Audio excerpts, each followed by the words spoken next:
Ini boleh tahu apa udah pasti yakin kalau ikut agama Kristen itu masuk surga? Ikut Yesus yakin, karena Tuhan Yesus yang menyatakan, aku memberikan hidup kekal kepada pengikutku, dan pengikutku pasti tidak binasa. Ada kepastian. Itu kata Tuhan Yesus. Itu deklarasi dari Tuhan Yesus. Ya. Jadi di dalam Tuhan Yesus itu ada kepastian, Bang. Kalau ada yang pasti, kenapa kita harus memilih binasa di luar sana, gitu kan? Yang menyelamatkan itu bukan agama Kristen, Bang Satria. Yang menyelamatkan itu bukan agama Kristen. Tadi kan Abang bilang, apakah menjadi agama Kristen selamat? Jadi tadi Bu Sophie sudah jelaskan bahwa menjadi seorang Kristen itu bukan tentang agama itu, ya. Tapi kekristenan itu gaya hidup. Ada banyak, Bang, di luar sana KTP-nya masih Hindu, KTP-nya masih Islam. Tapi orang sudah dalam gereja itu. Keselamatan itu tidak tergantung KTP-nya dia, agamanya apa, dan agama tidak menyelamatkan. Nah, makanya kami karena sampaikan, yang menyelamatkan itu mengikuti Yesus, bukan agama. Ya, seperti itu, Bang Satria. Silakan dilanjutkan pertanyaannya. Oke, Sebentar, saya tambahi. Kenapa yakin? Karena kita diberikan jaminan atau meterai, yaitu Roh Kudus. Ketika ada conviction by the Holy Spirit, ketika Roh Kudus itu turun atas diri kita, maka Roh Kudus itu dikatakan jaminan keselamatan kita sampai Yesus datang yang kedua kali. Ibarat kamu misalnya beli polis asuransi. Kamu udah terima buku polisnya, itu artinya kamu udah dijamin.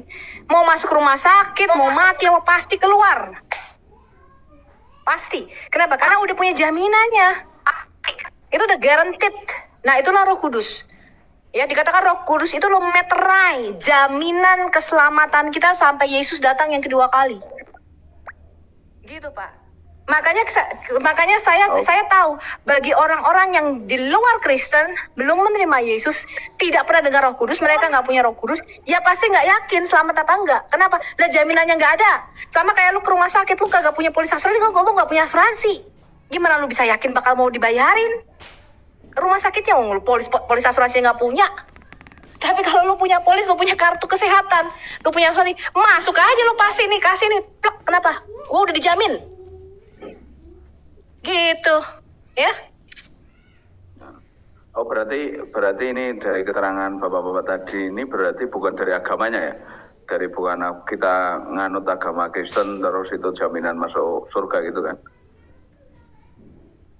Anut agama Kristen kan konsekuensi daripada kita lahir baru mengikuti Yesus. Orang menyebut kita, oh kamu pengikut Kristen, kamu pengikut Kristus, kamu Kristen ya? Iya. Tapi bukan karena lahir Kristen, KTP-nya Kristen terus kita bisa selamat. Enggak. Kalau Anda tidak hidup di dalam roh, ini syarat ya Pak, syarat masuk kerajaan surga itu lahir baru, bukan KTP-nya Kristen. Saya kasih tahu, Yesus berkata, barang siapa percaya dibaptis, dia lahir baru, kemudian dia hidup dipimpin oleh Roh Kudus, dia menjadi anak Allah, pasti masuk kerajaan surga.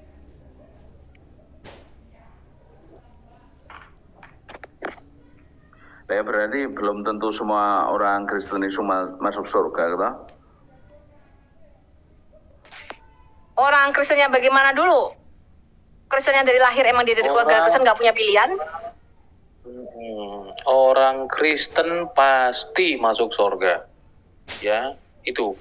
Karena kita kembali kepada pengertiannya, Bang Satria. Kristen itu pengikut Kristus, jadi bukan KTP itu. Kristen pasti masuk surga, pasti Tuhan yang berikan jaminan kok. Tetapi tidak semua yang KTP-nya Kristen itu adalah Kristen, gitu loh Bang. Paham ya? Kalau kita kembali kepada pengertiannya, Kristen mengikuti Yesus, lahir baru, kata Bu Sophie tadi. Ya, seperti itu, dan Roh Kudus menjadi materainya. Ya, sehingga tidak dikuasai oleh ketakutan dan keraguan. Dan dia punya hubungan yang baik dengan Allah. Dan Tuhan telah memberikan dia jaminan dan dia dalam hidup.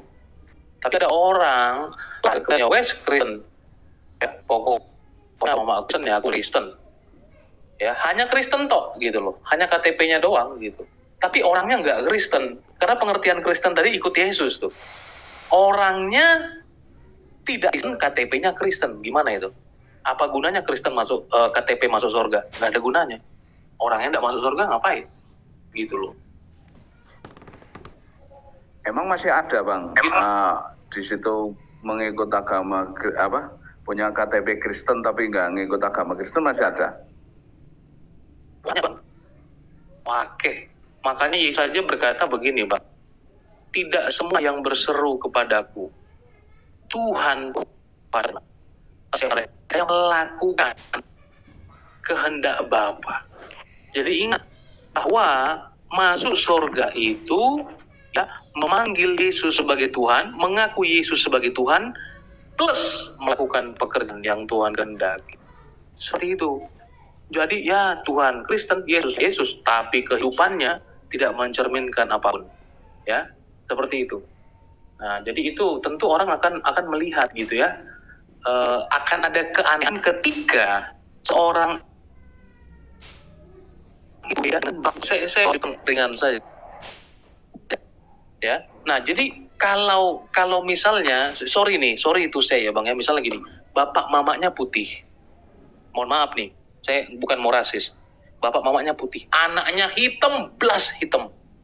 Kira-kira dipertanyakan nggak itu Bang? Maksudnya orang bingung nggak ngeliat anak ini? Atau sebaliknya, bapak mamanya hitam, anaknya putih misalnya begitu.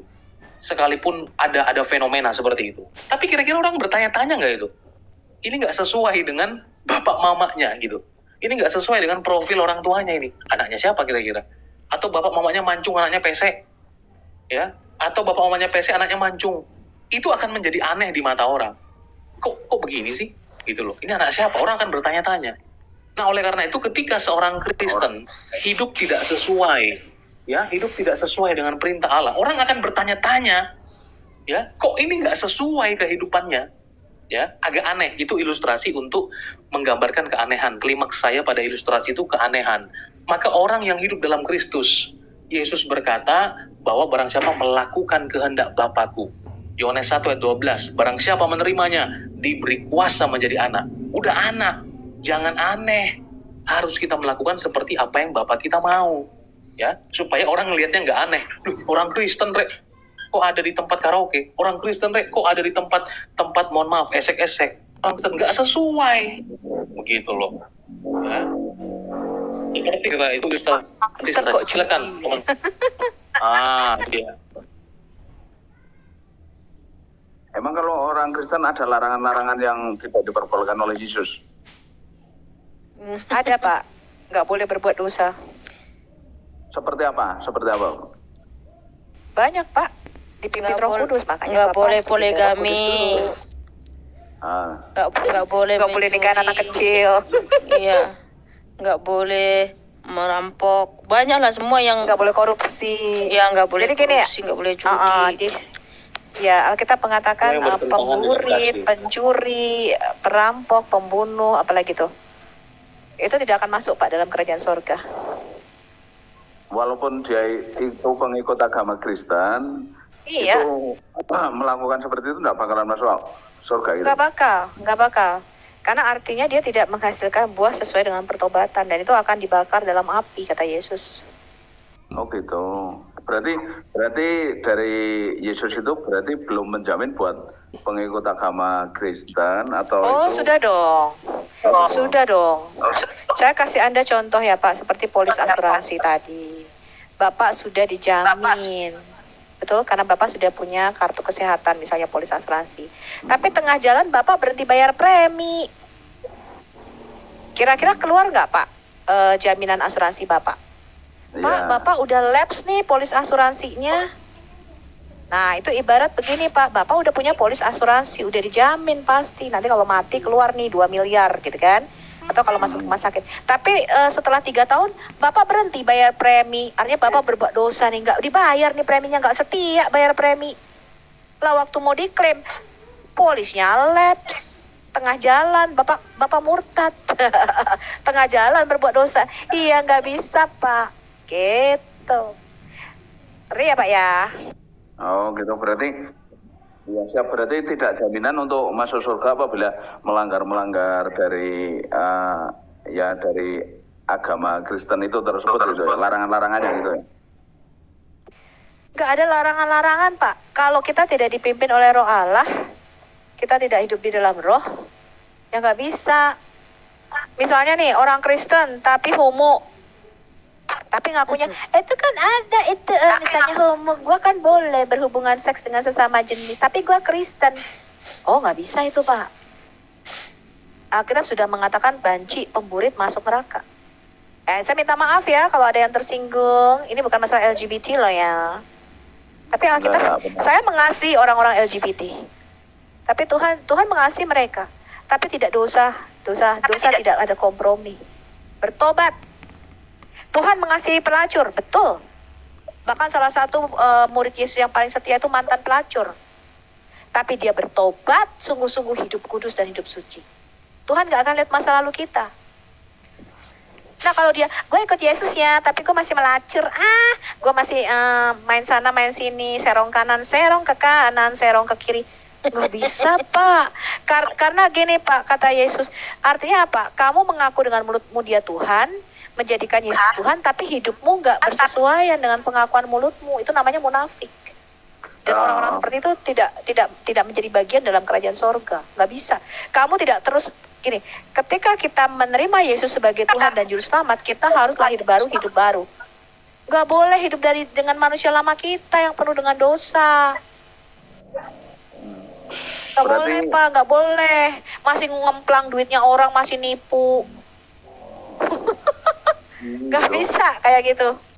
Oh, lah ya berarti kan agama ini dari Bapak tadi ya, agama mau Islam mau Kristen, Hindu, Buddha, Katolik dan sebagainya itu belum jaminan untuk masuk surga toh?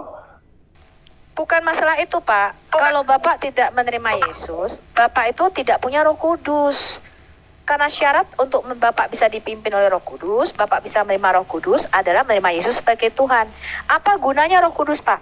Roh Kudus, Yesus mengatakan ini, Roh Kudus adalah roh kebenaran yang akan mengingatkan kita akan dosa dan penghakiman. Saya kasih ada contoh ya, bagaimana Roh Kudus bekerja di dalam hidup saya. Ketika saya tergoda untuk berbuat dosa, Roh Kudus itu bisa ingetin loh. Jangan begitu, kamu sudah anak Tuhan. Oh iya ya Tuhan. Jadi Roh Kudus itu yang memampukan kita untuk kita nggak berbuat dosa lagi. Yang mengingatkan kita, itu dosa loh, jangan. Ya, tidak mengampuni misalnya itu juga dosa, Pak. Pertama kali saya bertemu dengan Tuhan dan saya lahir baru, itu dilihatkan seperti video di depan mata saya. Pada waktu saya usia mungkin 6 tahun lebih. Saya mempunyai satu kepahitan ternyata sama om saya pada waktu itu. Saya nggak tahu, udah peristiwa saya nggak ingat. Saya udah besar, udah jauh besar saya. Udah 20 tahun lebih saya waktu itu. Ketika itu diingatkan, Tuhan ngomong begini, kamu harus mengampuni dia. Saya bingung. Itu kayak video, tuh peristiwa itu kayak video berjalan di depan mata saya. Padahal saya peristiwanya sudah lupa loh. Nggak saya ingat-ingat. Tapi ternyata itu membuat satu luka di dalam hati saya. Dan Tuhan mengatakan, kamu harus mengampuni dia. Waduh. Aku bilang, aku harus mengampuni omku, iya.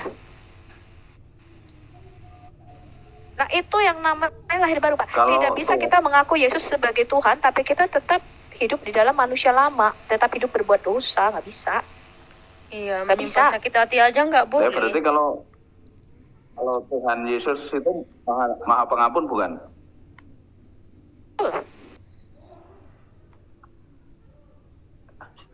Yakin maha pengampun? Yakin. Kenapa Anda pasti bilang yakin Yesus itu pengampun? Dia bukan hanya maha pengampun, tapi dia juga maha adil. Jadi di dalam Alkitab kita itu Yesus disebut maha kasih dan maha adil. Bapak tahu nggak apa artinya maha kasih dan maha adil? Itu saya paham lah. Sebaliknya gini, seandainya saya mengikut agama Kristen, terus saya juga percaya sama Bukan Yesus. mengikut agama Kristen, mengikut Yesus. Ya udah, seandainya saya mengikut Yesus lah. Tapi di situ kalau benar-benar maha pengampun nih, tadi kan disampaikan apabila orang yang berbuat zalim, contoh ini jadi rampok, lah itu nggak bakalan masuk surga, berarti tidak punya pengampun dong. Kalau bapak perampok ya nggak mungkin masuk surga. Orang kita mengatakan perampok, pemburit, banci nggak mungkin masuk surga. Aneh bapak ini. Lah ya itu padahal dia juga masih menyembah, berarti dia tidak pengampun lah. Enggak mungkin, tidak mungkin. Yang namanya menjadikan Yesus sebagai Tuhan, itu artinya mengikuti Yesus, dipimpin oleh Yesus lewat Roh Kudusnya. Enggak mungkin Roh Kudus ngomong begini, rampok dong tetangga lu, mumpung tetangga lu lagi liburan nih, bentar lagi Natal rumahnya kosong. Ngerti maksud saya? Lah iya Ini kok orang-orang kadang-kadang berpikiran, berarti kan tidak saya semua kadang-kadang mikir ya, orang-orang yang naik ke Komal ini tuh vaksinnya lengkap gak sih? enggak, Pak, ini kan pertanyaan real. gini loh, Pak. Enggak usah pakai. Enggak, Bapak itu nggak ngerti. Saya enggak Dan tahu. tadi itu saya sudah jelasin. Sedikit bentar Pak Satria. Penebusan Yesus di atas kayu salib itu untuk menebus manusia yang berdosa. Ngerti? Ketika manusia kita lahir baru dipulihkan, kita itu diberikan Roh Kudus, diberikan kuasa untuk kita tuh tidak melakukan dosa lagi. Artinya ketika kita dipimpin oleh Roh Kudus, tidak mungkin Roh Kudus tuh ngomong, rampok ya tetanggamu sebelah mumpung Natalan, dia liburan, rumahnya kosong, lu rampok aja tetanggamu sebelah itu. Itu bukan menjadikan Yesus sebagai Tuhan, Pak. Ngerti ya? Nah, kalau Anda mengatakan semua agama sama, tidak. Semua agama tidak sama. Mereka tidak memiliki yang namanya Roh Kudus. Mereka tidak mampu melawan kedagingan. Ketika seseorang itu tidak dipimpin oleh Roh Allah, dia tidak dipimpin oleh Roh Kudus, tidak mungkin dia itu bisa mampu melawan kedagingan sih. Bapak kalau nggak percaya, saya aja mengalaminya kok. Ketika kita menjauh dari Tuhan, ketika kita tidak menjadikan dia Tuhan, maka kedagingan kita itu lebih kuat dibandingkan roh kita. Karena daging kita ini lemah. Maunya berbuat dosa terus. Undang bos. Nah, keluar dia. Halo, selamat.